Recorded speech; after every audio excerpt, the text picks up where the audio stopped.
That's what staying in this part of the country is teaching me, is that if it's clear and there's no breeze, even if it's in the 30s, if the sun is out, the guns are out. That hot couple gonna get you stoned. That hot couple. Hi, friends. Welcome to That High Couple podcast, where we discuss life, love, cannabis, and everything in between. Whoa, episode 2, guys. Yeah. Hey, everybody. It's more than just a fluke. We made it to the second one, and I already feel like I'm learning things. Oh, we're learning so much. It's so fun, but we love it. We're here. We're episode 2. Shout out to everyone that tuned in for episode 1. Yes. Thank you guys for everyone that has rated and reviewed so far. We got so many good comments on YouTube. Yes. Please continue pouring in early love if you can. We understand that means everything to like burgeoning podcasts, but like just the feedback that we've gotten so far really has like cemented this as like a real thing in my mind. Yeah, it's crazy actually, like opening up the Apple podcast app and like seeing our podcast there like that. Yes. That probably feels the most real out of anything, which is a trip. And yeah, shout out to everyone watching on YouTube. If you can also go to Apple Podcasts and subscribe and leave 5 stars on there. Like, greatly appreciate it. Yeah, and also big, exciting announcement, just a little teaser to say that we have our first official submissions that have come in that we can actually give real advice to real people that are listening. So, like, it's real. This train has left the station. Yeah, we are officially on board. It's actually happening. It's amazing. And yeah, if you would like any kind of relationship advice or opinions, you can email us at thathighcouplepod@gmail.com. Yes. We would love to hear from you. Any questions, comments, concerns, accusations thrown our way. We want to hear it all. And yeah, going back to like us, like learning even more about the podcast. I mean, already visually, we're trying it out with headphones. We're trying things differently, but I feel very similar to what I was telling Alice. It almost feels like an athlete that watched like game day footage afterwards of just like, okay, so I do say a like and ums and little filler words a lot. Okay, things to like look out for in the future. Yeah, I feel like we can only go up from here. Yes. The first attempt should, if you're lucky, feels like a warm first attempt. And I think everyone has been like, I don't know, everyone has made me feel really positive about this podcast so far. So I'm excited to keep going. Exactly. So far, so good. Yes. I do want to also talk about like our different approaches to this podcast, because I think it really helps like illustrate how we work differently. Like as different people, we can still come together on a really fun project, because this is not our first attempt at this recording. In episode 2, there's going to be a lost episode 2 that is just scrapped. A warm-up episode, if you will. Yes, a little rehearsal. But it made me realize how differently shooting a podcast is compared to like shooting a YouTube video, because I was coming at this previous first attempt of like, okay, we have a script. If you fumble a line, let's take it back from the top and rehearse it. But she made me realize that that's not what our favorite podcasts do. They don't take lines back from the top. It feels like a natural, flowing, authentic, like almost live stream. Like it's a conversation. Exactly. Yeah, I loved it. She made me realize. Guys, the amount of my curse is that I was raised as a little know-it-all shit that just terrorized my family. It's like, I know everything, you know nothing. And then wouldn't you know, I happen to marry someone who actually knows everything. And it's like, I am not afraid to admit when the best idea prevails. And I'm already right here feeling more in the pocket than we did in the first attempt. And I'm just like, God, had to marry Princess Perfection, had to marry effortless perfection. That sounds so bad when you say it like that. No. Only because you're talented, and I'm like just trying to meet you up there. Listen, you're a natural podcast talent. Let's be confident in that. I got so lucky. I got a good partner. Listen, I'm the better lucky one here. I'm able to actually like knock this podcast out of the park because I have someone giving me like real advice that I appreciate. And like that's if you're doing anything creative and you don't honestly appreciate the feedback coming from your partner, what are you doing?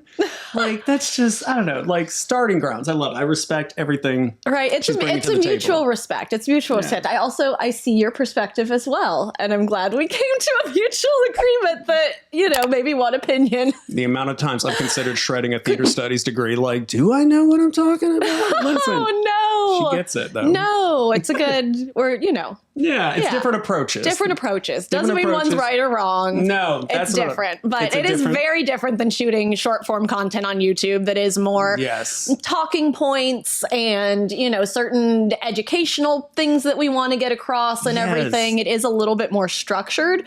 And then our Instagram content, a lot of that doesn't involve talking whatsoever. A lot of that is just kind of vibey aesthetic, or, you know, we're putting trending audio over it. So we're not actually talking at all. So yeah, having like full kind of uninterrupted conversations is something new, and it is different how we approach that. So also just being confident in my own opinions. I think that was what like really got me in the first attempt. I'm so much more comfortable as a host, as a presenter. Like, these are the talking points I need to cover. Easy peasy. When it's like, what do you think, Clark? I'm like, well, let me think about that for a second. But see, now I feel bad. I feel like I have thought about it. I'm excited for this. We're excited. Yes. So, I love it. Getting into also some recent like or just things going on in our life. Yeah, we got some fun recent updates since the last episode. Yes, I am very excited to say that since moving up to Seattle, we have now experienced our very first back-to-back snow days. Snow days, yeah. As someone that was born and raised in Southern California, like San Diego and LA, it's you know, you got in the car and you went to see snow,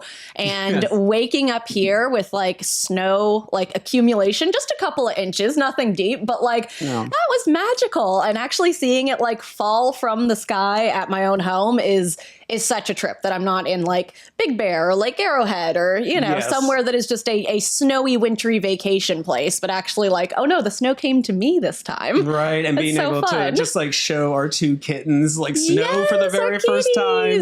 Yeah. Like everyone has at least one of those pictures of like a paw print in fresh snow. It was the baby's first step. It was so sweet. Yeah. Neither of our cats had ever seen snow before. So letting them out on the rooftop to like walk in the fresh snow was so cute. I got all the pictures of the little paw prints and them playing with it falling from the air. It was very cute. It was so cute. And yeah, the snow up here in the PNW, just Seattle area, compared to like Southern California, it's so much fluffier and lighter, and it just stayed like it was crazy that it was a light snow that still left inches on every surface because the snow never melted. It just lightly stayed. It was perfect. Yeah, exactly. It's so fluffy and like dry, and compared to like California, which feels very icy, very dense. Like that concrete cement, exactly. Versus this was that dry powder, and it was magical seeing it fall from the sky. I do got to say, like, the only thing I can relate it to is going to Disneyland every year at Christmas time. They always make it like quote unquote snow by just shooting a bunch of like soap suds out that just lightly fall through the ground. But it's always just this big chunky, like looks like soap suds still falling through the air. And I was like, that looks fake. Snow doesn't really look like that. Come to find out, Seattle snow does, in fact, look like that. It was huge, light, fluffy, feathery clumps going through the air, and a breeze would pick up and they would go. And I'm like, it looks like soap. Like, Disneyland actually got it spot on. And then we did it so right that we saw that there was a, like, you know, a rarer sunny day, a pure sunny bluebird kind of sky day. And we're like, okay, you know, it's the weekend. Let's take advantage to go to one of the closest national parks with access to us, Mount Rainier, to really see what this snow looks like en masse. And when I tell you, like the last hour to that visitor center, you were seeing snow reach heights above your own car. Talk about Disneyland. That looked like some fake ass snow. Yeah, it was wild. Giant icicles hanging off the top of the visitor center up there. And yeah, snow piled higher than I had ever seen. But it was like a crystal clear bluebird day, like no breeze whatsoever. Like we went up there, and it was the first time ever hiking in snow too. I've done like, you know, playing in snow, building a snowman and sledding and stuff, but like actually going on a hike, walking in snow was a trip. That was a new experience. Yeah, especially from my like East Coast experience, I immediately bought so many little, you can wrap around chains on your shoes. Yes. It was like little built-in cleats, and I just kept thinking, okay, if we're walking on snow, I'm used to walking on ice, like black ice, like I'm thinking how many times I'm going to fall in this hike, but the snow here is so light and crunchy. It felt like walking on cold sand, like a beach. It was so weird. There was no slippage whatsoever. Yeah. And then, we got some amazing, and then it was funny because we packed so many layers. And by the time we got just up maybe barely half an hour, like into this hike, we're already shedding like every single layer. And I saw someone hiking in like a t-shirt. Yeah. Down to a t-shirt. It was that nice out. It was a trip. That's what staying in this part of the country is teaching me, is that if it's clear and there's no breeze, even if it's in the 30s, if the sun is out, the guns are out. Yes. Like, everyone's having fun. Like, really? I love it. Yeah, it's crazy how, like you said, in direct sunlight, like the difference between sun and shade. Like growing up in California, it's just always nice out. That's never a thing. But coming here, I'm like, oh wow, the difference just being in direct sunlight makes is like, oh, I'll eat outside if I can be sitting in the direct sunlight, even if it's exactly in the 30s, 40s, 50s. It's nice. I mean, that's one of our all-time favorite things is dining al fresco if we can help it. Dining. And it was also like we're to cap off these snowy adventures because I'm thinking of the one that we just had recently in Leavenworth, Washington. Leavenworth. It's like a little Bavarian themed town. Mm-hmm. There is a couple of towns like this, kind of like in the country. One of our favorites is Solvang. We in love California. Solvang. Yeah, just north of LA. It's so cute. That one is Danish. Yes, and this is Bavarian. Uh-huh.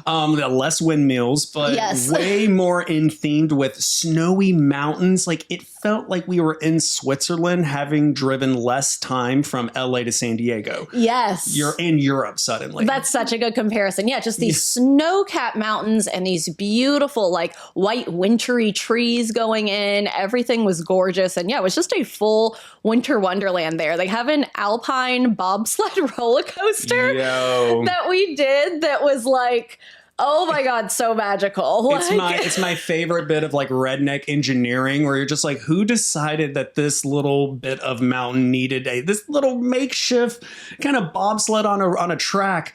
But it's so fun. The whole ride takes maybe less than a minute and a half, but it is such a perfect view of the mountain coming down. It's a lot of fun. And it goes at max 27 miles an hour, they said, but it honestly feels like it goes so much faster, which they said has something to do with like your center of gravity being lower and you're like sitting down low in the bobsled and stuff. But like, not to compare it to Disneyland again, but it literally felt like riding the Matterhorn bobsled ride at Disneyland, but like in real life. I'm like, there's actually mountains everywhere and I'm surrounded by snow. And it is just that steel tubular roller coaster and you're in a little bobsled. Like I was in the little front, Clark's legs were in front of me, just like all cuddled up.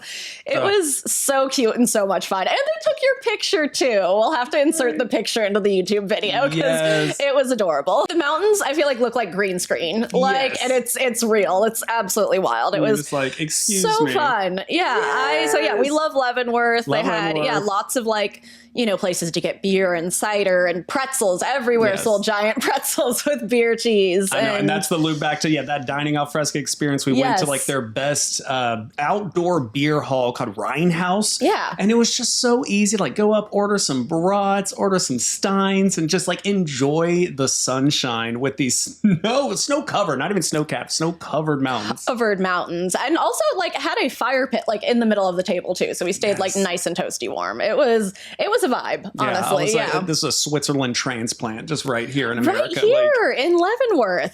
Just a couple of hours outside Seattle. It was so much fun. Yeah, I'm very excited to say that, like cruising through our first winter in Seattle in the area, people warned us really heavily about the big, cold, dark, and I mean, January had a lot of really sunny days. February's looking great so far. I don't know what people are talking about. I know. The snowfall has been beautiful. There hasn't been that much accumulation. There hasn't been any ice or freeze or anything. Listen, Seattle Tourism Board, hire us. We'll convince all these LA people. Everybody, we're going to piss off all the locals that are all gatekeepy about it. I know, right? I love it. What are you doing? Okay. People hate nature and clean air and water you can drink out the faucet. People hate that. Stop it. Stop it. We love it. I love it. Let's say the last personal update, I don't mind sharing because it's a little bit more of a personal update, but when I was looking at, things coming in this year, 2025, looking things ahead, I do have a couple of like heavier things in my own personal pipeline. I'll say like cancer in the family sucks. But we at That High Couple realized that part of this brand is normalizing and destigmatizing like taboo topics that would only help you if you just had an open conversation about it. So I am not afraid at all to say I'm a 37-year-old man going into his very first therapy session. Yay. And yeah, it's good. It's nice to know that this is like, feels like I'm starting a workout routine. Like I know not to expect a lot coming out of the first one, but I am curious to just know what other people's hot takes just starting therapy as someone who feels like they are a little bit more emotionally astute with what's going on. It felt very much like the first therapy was just a speed date. I'm like, okay, let me try to catch you up with as much as I can. And it really didn't feel like a therapy session except for the couple of times that he just sat back and asked, so how is this conversation making you feel? And it really didn't feel like that until then. I was like, oh, now am I putting on a performance? Well, now I feel a little weird. Yeah, that's a pointed question that I feel like would kind of catch me off guard, make me feel a little self-conscious. It's so fun. I know you've at least been able to tell me that it's like, hey, if you don't feel totally connected with this first one, it should be speed dating. I think you should drop this first one and maybe move on to another one. Yeah, try out different therapists until you find one that works for you. Yes. Yeah, I've had therapy for times and periods in my life in the past where it's really helped a lot. I'm not currently enrolled, but with the way 2025 is going, like, who knows? I feel like we could all probably use a little therapy. So, shout out BetterHelp if you want to sponsor us. Cause, no, right. Come on.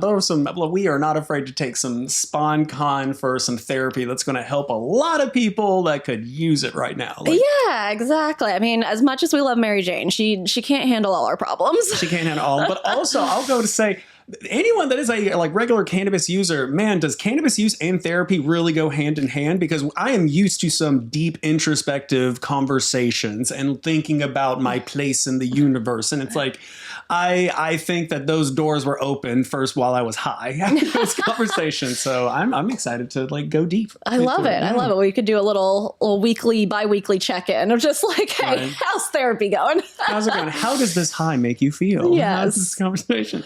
But I'm like, hey, I'm happy to give you guys some like updates as we cruise on through that. Yeah, I love it. Just, normalize it. Everyone, normalize it. Exactly. Get some therapy if you feel like it would help you. Exactly. And listen, even if you're not seeking some therapy, we're here offering some advice right now. Advice, just some friendly advice. We are not therapists. We are not therapists. This is not medical advice, but we are happy to, offer some fun high thoughts on whatever your problems are. Yeah, if anything, I really feel like we're your stoner aunt and uncle. That's just like, hey, let me give us our 2 cents. And don't tell your parents, but you can tell us. Right, listen. Everyone loves the folklore. Come on now.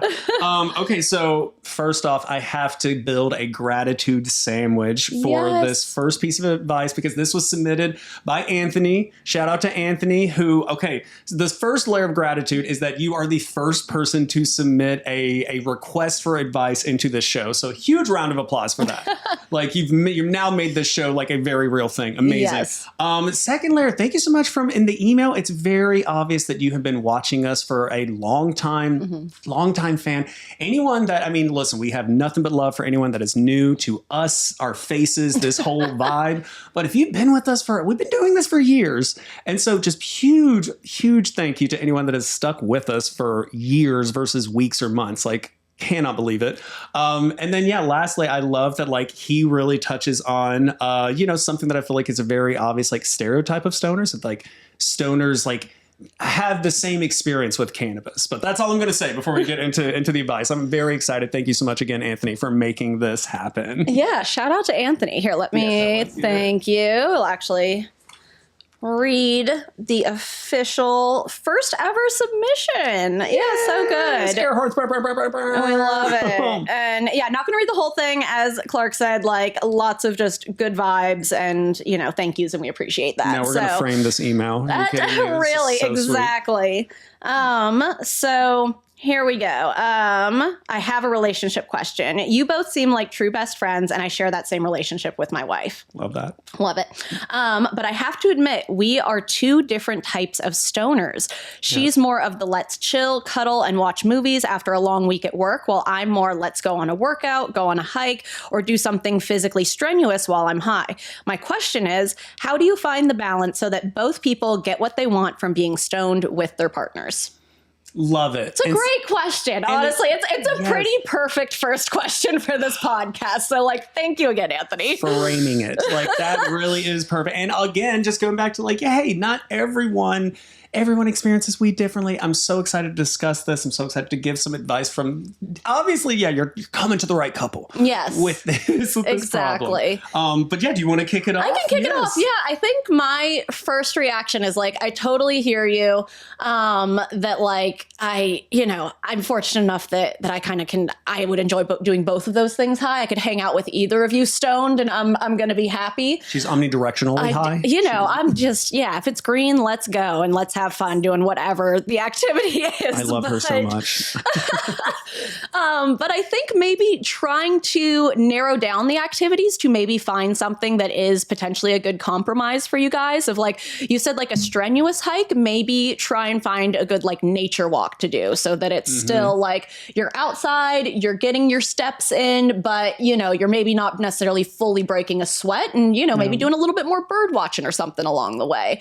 It's a little bit more entertaining, still getting steps, but entertaining. It's marrying the two things together, kind of like along those same lines. I would say like maybe a yoga class or even just like a YouTube yoga session, because you're still, once again, breaking a sweat. You're getting your steps in, you're moving, but it's not going to be as strenuous, and it's still something that could be done like in sweatpants, and it's still got the chill vibe to it. So love that. I'm trying to think anything else is like, maybe like a cooking class or like, doing even cooking at home too is a vibe that's like, so a little more active. A little bit more active and doing something, but still ends with kind of like munchies and celebrating with food and kind of a relaxing vibe. Yes. Or even like going out to like a concert or maybe like an outdoor movie, like during the summer. I don't know if there's outdoor movies where you are too, but I feel like combine a little hike with ending up an outdoor movie. Yeah, you're getting out of the house, you're doing something, but you're still chilling and watching a movie. So I don't know, maybe trying to find something that kind of marries between those two, I feel like is where I would start. Both you guys being able to enjoy a high and still enjoy your time together as a couple. Yes, because ultimately, it's not about like, I remember thinking when I first read this question, is it about this Venn diagram of finding when he's coming off the high and when she's getting on the high? But it's about sharing the moments together. And I think these are like so much more in tune with like, let's make memories together while we can be a little elevated with it. Exactly. Those happy marriages. Just bring it to a little bit closer on the spectrum versus the extremes of like, the chill, cuddle, laziness and the, get out, work out, get the steps in and be active. Like, yes. Yeah. I love that. Also, because it's a perfect segue, talking about like the spectrum of highs. One of my biggest hot takes is that everyone is totally underestimating the spectrum of cannabis uses, how it can affect you. Everyone's endocannabinoid system is completely different. And it's one of those that, I always feel this way with indica. She always feels this way with sativas. I would implore every single person to like break away from that mindset and just to realize how early into the game of understanding we are with cannabis as a plant. And I would just say, just never stop exploring. Like, to me, it's one of those, everyone with some experience with alcohol, like I used to be a bartender, everyone understands there's a difference between a glass of like Cab Sauv and a shot of Everclear. Like, everyone knows that these are going to produce very different types of like feelings. And what's crazy is that people won't give that same understanding to a plant that impacts you on so many different ways than what alcohol does. But so it's like, don't just think like, when I get high, I only do this. When she gets high, she only does this. I would just say, okay, let's try to find maybe more like, what do you both do on different, ways to consume, different edibles maybe, or maybe even topicals, or, just dabs can also be like totally different for like each of you. And then not even just the way that you consume, but the actual strain itself. Like I think so few people have access to a wide berth of different bud. So just never start tinkering around like, okay, I tried this OG, now let's try this like Blue Dream. Let's like try this together and just see like, oh wow, like something that kind of mellows me out actually kind of elevates her. And now we're a wedding cake couple. And I think that would be like the dream, is like, oh, we found that strain that now we're kind of growing in the closet because we know this works for us, not just me and her. So like, that'd be the golden timeline, if you could. I think, that's great. Of like finding, experimenting with some different strains, finding a new strain that potentially works for the both of you a little bit better. And then, maybe revisiting some potential activities that could involve like both of what you like to do and marry that together. So yes. Yeah, give those a shot, Anthony, and feel free to like write us back and let us know if you're able to like plan any fun high dates, doing anything new or anything you guys haven't done yet. I would love to hear how the advice actually hits and works in real life. And like, I don't know, if that doesn't work, come back to us. We'll keep trying. It's so true. I don't think I realized until this moment that, we could actually have potential listeners keep reporting in like so many podcasts that we listen to. Like, yes, I would hope that this isn't a one and done. Let's keep this conversation going. Exactly. I love that. Oh, so good. So fun. So big shout out. I mean, that was our first piece of real advice to a real person on this podcast. Big shout out. Big round of applause for that. Yay. I'm nothing if not thankful we're actually doing this thing. Let's see. So I know we have another one. Oh. We do. Shout out to Brian. Right. Shout out to Brian. There we go. Shout out to Brian. You lovely individuals.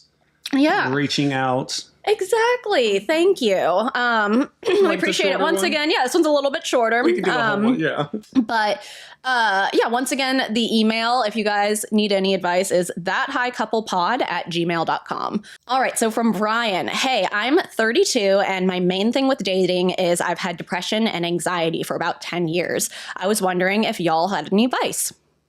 And then on to say some good, sweet stuff about us, too. So thank you for that. I love that. But basically, short and sweet, advice and stuff. First off, sorry to hear you've been struggling with depression and anxiety for so long. We've both, had touches with both of that throughout our lives and can understand that it is a struggle for sure. So, know you've got our support. Know you've got people's in your life that support you. And you'll get through this for sure. But we do have some more specific advice on how it relates to dating too. Yeah, I'll also just say to give yourself the grace that in 2025, if you are living in this country, who doesn't have anxiety and depression on some level? Like, just know that you are not alone. Yeah, exactly. You are in good company with us, and probably most other 32-year-olds in this country too.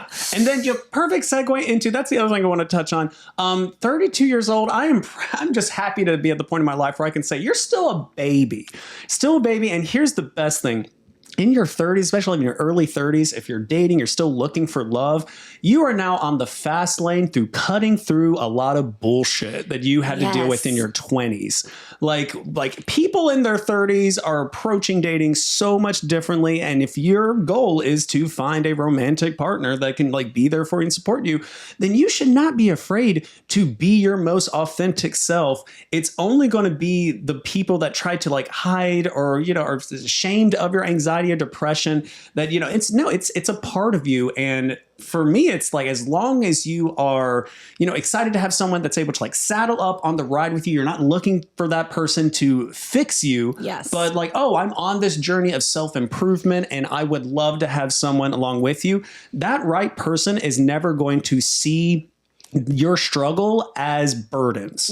And is going to be happy to be along with that journey with you because they're just excited to see you like make that progress and to be there with you. But like, yeah, you should. I don't know, but that's it. Yeah. No, I think that's fantastic advice. Yeah, like know that the right partner is, they're not going to be able to fix you, but they should be able to make everything feel a little bit lighter and never make your struggles feel like a burden. I feel like that is such a good thing to highlight, honestly. Yes, I love making things lighter and yeah, just know that you're not going to. I feel like the immediate response is just, oh, I'm struggling with dating because I'm nervous, I'm scared to share this part of me. And yes, while I would say maybe you don't have to immediately in the first 10 minutes of the first date hit her over the head with a trauma dump, but don't be afraid to be your authentic self.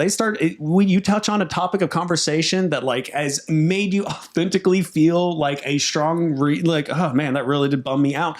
Talk about it. Yeah. Talk about it. Like you could just find a lot of common ground through those conversations. Exactly. Yeah. And I feel like, as silly as it is, but like to quote the great RuPaul Charles, like if you can't love yourself, how you gonna love anybody else? So how the hell you gonna love anybody else? Absolutely. Honestly, finding just a good like self-care routine and starting that. It's still the beginning of the year. Like, resolutions have not gone out the window. You can set a resolution at any time and start doing it. It doesn't have to be January 1st. Yeah. But, finding just some stuff that truly makes you happy, whether that is, therapy, if that is going outside and being in nature, if that is, listening to music, planning a trip, just, reading your favorite book series, whatever makes you happy and brings you some joy throughout the day. Try to start setting that in as a self-care routine. And if you start caring about yourself more, as dumb as it is, and as cliche as it is, like,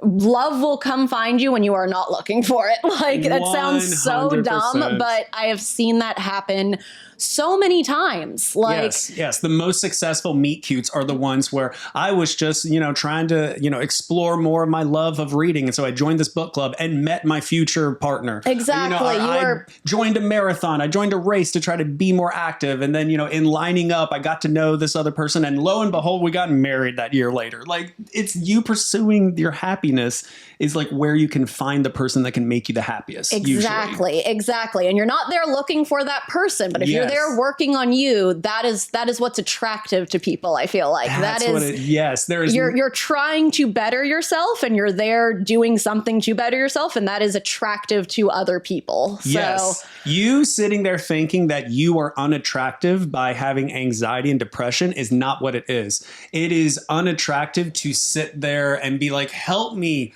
I need a partner that can help me out of this pit. No, what's attractive is you saying, hey, I recognize that I have these things and I am doing what I can to better myself and to make these burdens lighter for myself.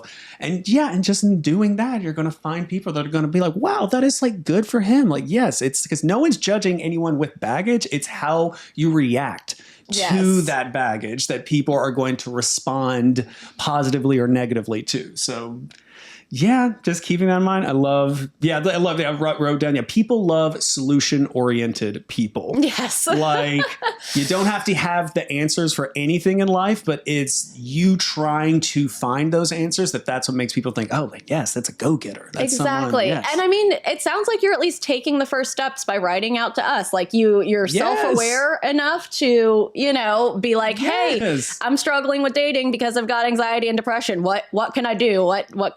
How can I help? Like, how can I get help? Because I forgot to even recognize that. Exactly. This is the first step. Exactly. You are doing it. Yeah, doing it. You're reaching out and saying, hey, I recognize this. I'm self-aware and like, I want to be better. So keep rolling with that energy 100%. Keep rolling with it. Always be honest. Always be honest with yourself.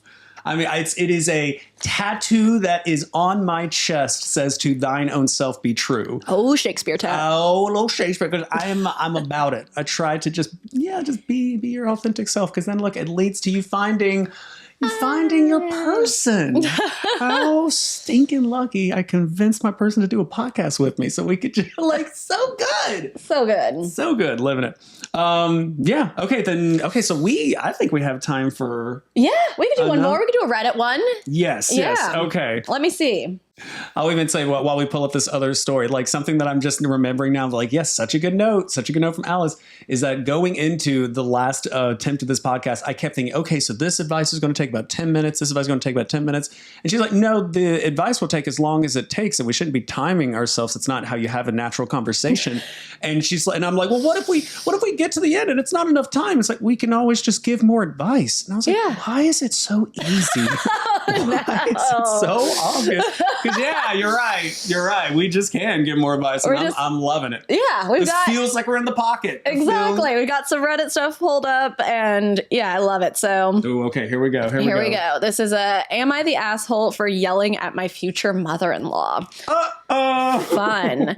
Watch out. Yeah, I love it. Posted 9 days ago to Reddit. Okay, so I, 23-year-old female, am engaged and have been planning my wedding for the past 6 months. Okay. The wedding is in another 6 months. The day we met / got engaged, and I'm going crazy with planning. All right, cute. Shout out to you for doing like numerology, like keeping it all on the day you got engaged is the wedding. Love it. Cute, love that stuff. Cute. Okay, so she's invested. She's into. I'm getting a picture. Yes. Okay. My fiance is such a mama's boy. He's letting her take over the whole wedding.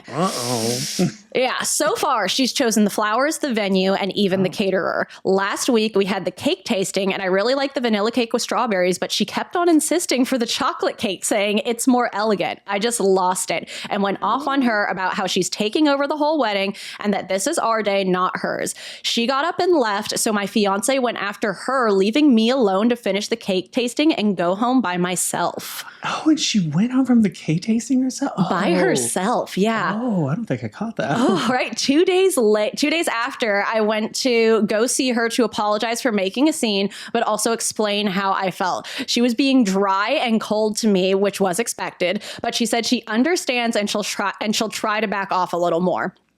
After I apologized, my fiance started fighting. Or after I apologized, me and my fiance started fighting. I've been telling him about this for months. So it's going to take build up. And that was my final straw. He started to make it about money, saying she was paying for most of the wedding, so she's allowed to have a say. I told him it's not about money and that my parents have offered plenty of times to share the cost. I do ask her opinions on things just like I ask my mom, but they are in between two things that I like, not that she likes. We don't exactly have the same styles, and this is my wedding day. I'm also starting to rethink the relationship because he always takes her side on everything, and I really don't know if that'll ever change. I know that after his mom and I talked, she went straight to him to talk about me. I don't know how I could live with a controlling mother-in-law that my husband will always back up over me. So, am I the asshole for going off on her and wanting to break up with my fiance? Damn. Okay. Right? I love it. Some immediate red flags coming from a diehard lifelong mama's boy. Yes. No, you can't let your wife leave your cake tasting alone. Like, sure, you can go and like coddle your mom, but you come back to your partner, to the person who's going to be your other half for life. Like that's... Ooh. Right? Yeah. I know. I'm like, I kind of feel like if she's considering it, and also she said she's only 23 too. I'm like, oh girl, you are so young. You could absolutely break up with this guy and meet someone else and, be glad you dodged this bullet. Like, I think it definitely takes it. Like, I don't know if we're at speaking from the mama's boy perspective, I don't know if we're at the breakup stage, but I do think that you have to have a serious conversation with how your mother, not just in the planning of this wedding, but it seems like in this relationship, like I would never go to my mother and shit talk you for a fight that we did. Like, I'm sorry, your mother's not your bestie. Like, exactly. That's your own dirty laundry that it's kind of weird to air to family like that. And I don't know, like, why was she at the cake tasting in the first place? Like, that's...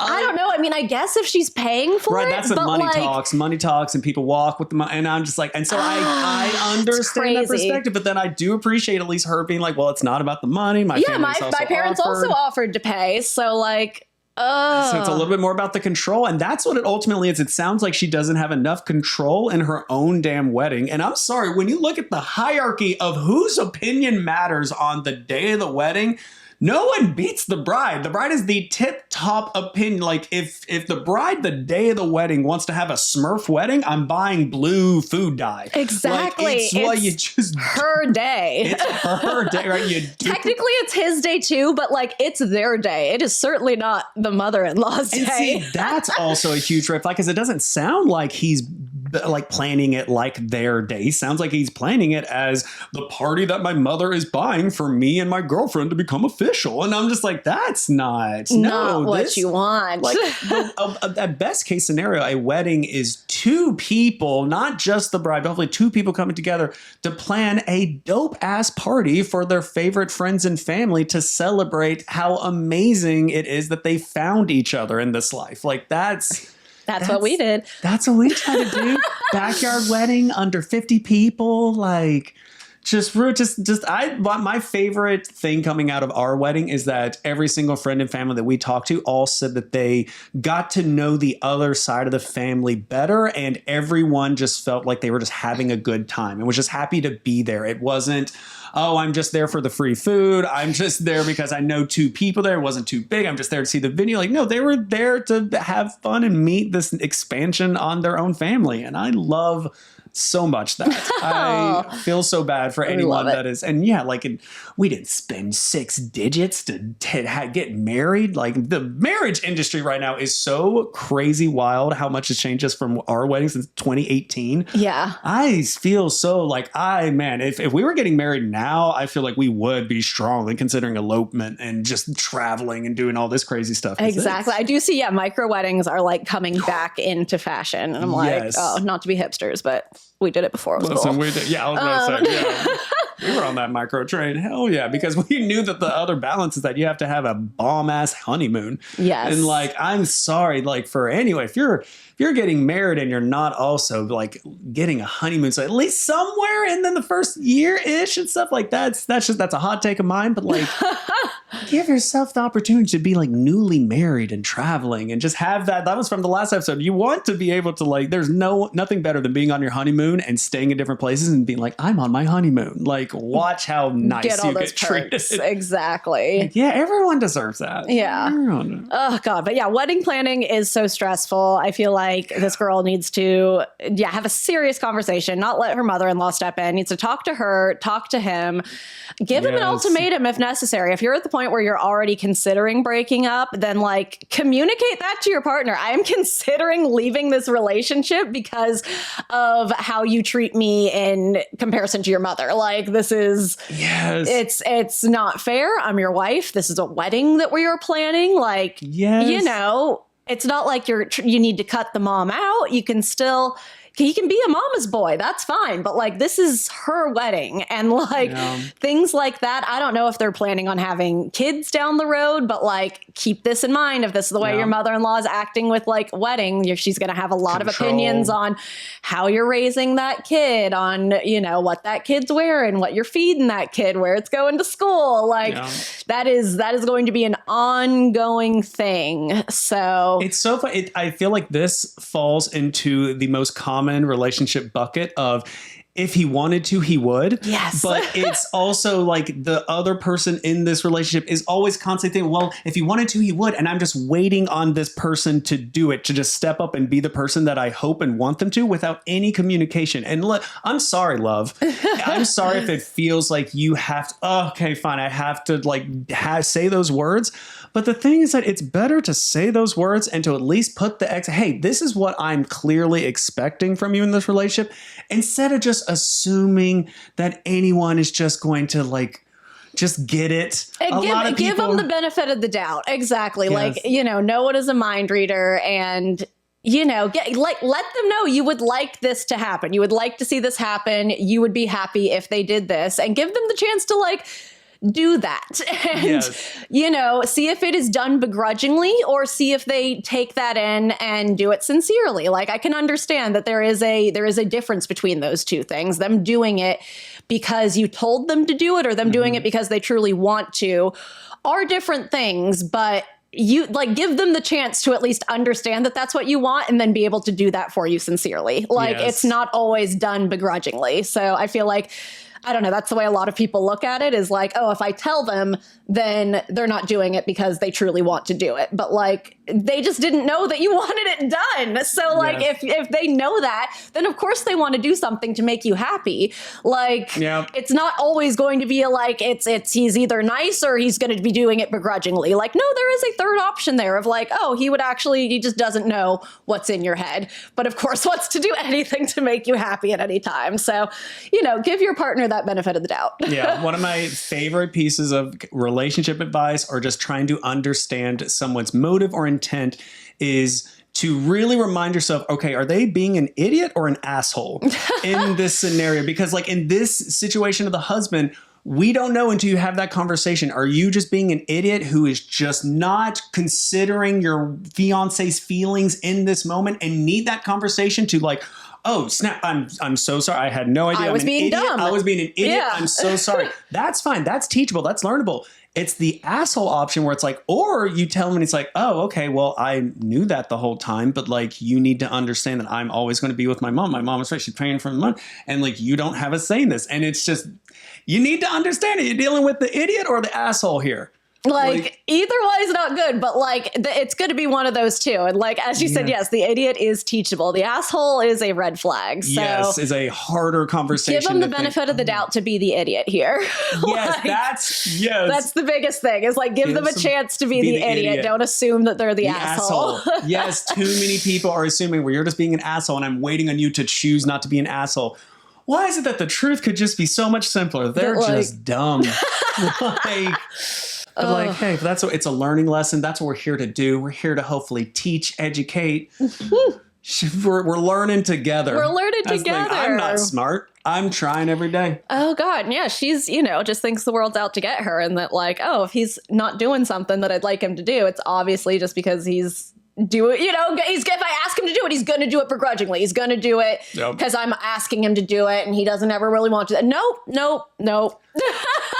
Right. It's always just communication. That's the thing at the end of the day. Communication is everything. Hey, welcome to the podcast. Communication is everything. Where we remind you that you should be talking more. Listen, hopefully, your next sesh, you can do just that. Yay! That's right, because that's what helps us. Is it keeps us talking and happy. And right?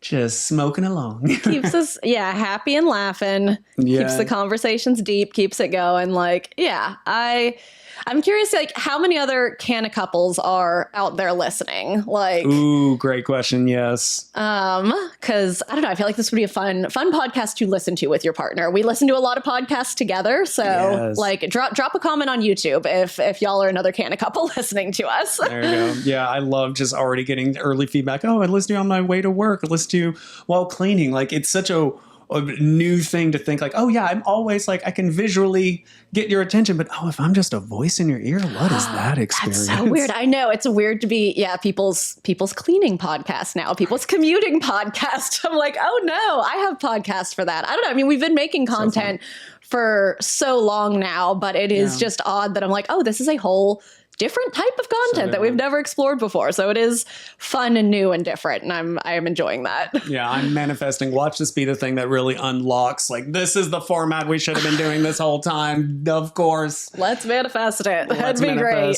Chit chatting. We love to talky talk. Right? We could do this. Yeah. We are also, I don't know for sure what day this is going to be coming out that you're listening to this. The first one came out on a Tuesday.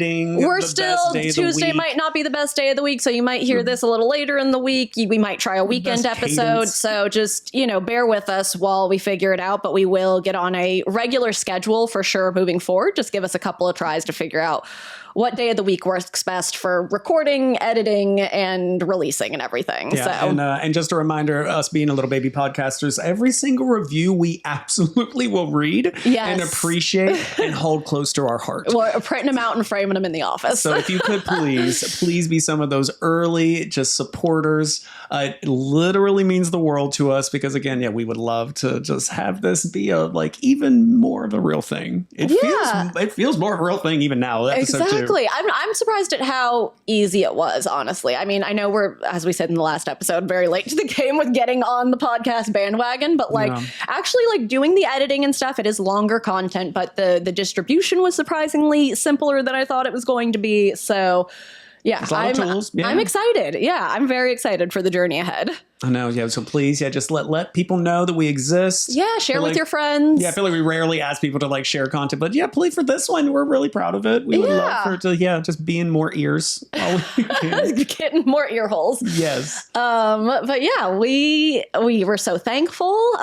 We're so excited to keep going, and shout out to you guys for listening. Yay. Thank you for joining us. No, shout out to you guys. All right, well, we will catch you on the next podcast. Be sure to send in your questions, comments, concerns, thathighcouplepod@gmail.com. That's us. Hey. Sending good vibes. Sending good vibes, guys. Yeah. Peace out. Peace out. Yay. That high couple. Thanks for listening to the That High Couple podcast. If you're in need of relationship advice, please email us at thathighcouplepod@gmail.com. Just a friendly reminder for this show. Everyone should make their own decisions. We're not licensed therapists, just a couple of stoned friends sharing advice. So please enjoy our tips as a friendly heart-to-heart and not as professional guidance. Our theme song is written and performed by Just Shotkey. You can check him out on YouTube at Just Shotkey. Please be sure to rate, review, and subscribe to this show on whatever platform you're listening to now. You can find us on Instagram, TikTok, and YouTube at That High Couple. Sending good vibes. In Hollywood, rolling another one. Yeah, they're smoking massive in the dabbing cabin. We're all just having fun. Oh, it's 420 somewhere with that high couple. Yeah. I said it's 420 somewhere. 420 somewhere. Yeah, it's 420 somewhere. The high couple.